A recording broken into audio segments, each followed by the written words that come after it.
You might think, well, if masking is not an addictive behavior, why is maintenance even necessary post unmasking?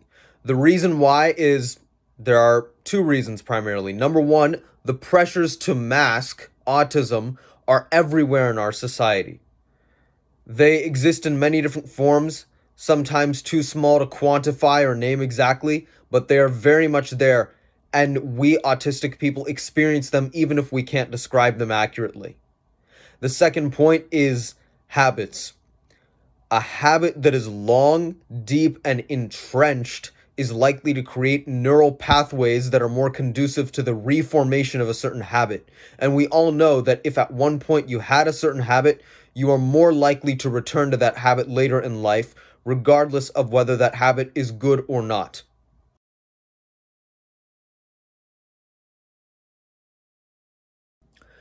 Recovery maintenance is essential for autistic people who have unmasked, especially autistic people who have recently unmasked, say within the past 1 to 3 years or so. It's very important to not relapse into masking, especially if you have recently unmasked, but any person who has ever masked in their lifetime is at risk of returning to their masking habits later at any point in their life. So it's important to be careful, to check in with yourself, starting with maybe about once a day, then once a month, then, no, sorry, once a week, then once a month. Then maybe it'll be less common, but still, you have to be careful to not fall back into your mask. It'll become more automatic, the maintenance, but it's nonetheless something that needs to be conducted throughout the lifespan.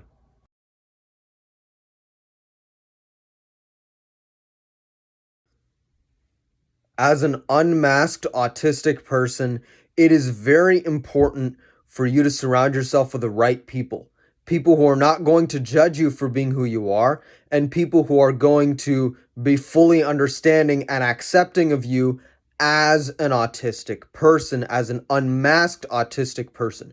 So it's very important to choose the right people and to be very selective of the people that you surround yourself with. And I know it may be painful, but you have to learn from your mistakes in this regard. You have to learn from your mistakes of socializing with people who caused you to mask or who you masked around, and not interact with those people in going forward in the future. And you have to learn from what exactly were those people like? What did they do that caused me to mask? And it may be painful to learn from, but it's necessary.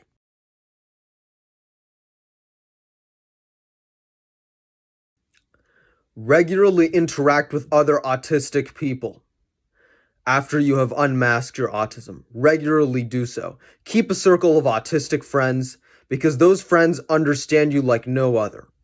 Those friends will want to see you unmasked, will know the pain and suffering associated with masking, and will want nothing more than to see you and to see themselves unmasked their autism. In fact, what might even be a good idea is set up a maintenance group for autistic people that have unmasked online or near you.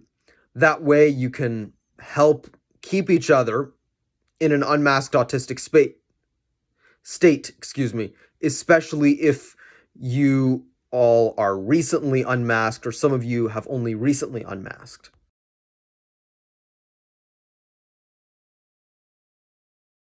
Keep a maintenance journal of times or incidences in which you residually still mask your autism. After you've unmasked your autism, there may still be a few leftover habits or behaviors back from your masking days. Write down your residual behaviors in your masking journal and write down places or situations in which you most commonly mask and which you're most likely to mask. Then after every week or after every 10 days, check back and see where you masked and see how you can remove yourself from situations in which you're most likely to mask, people around whom you're most likely to mask, and thirdly, behaviors that you mask the most, so that you can forever leave those behind and never mask ever again.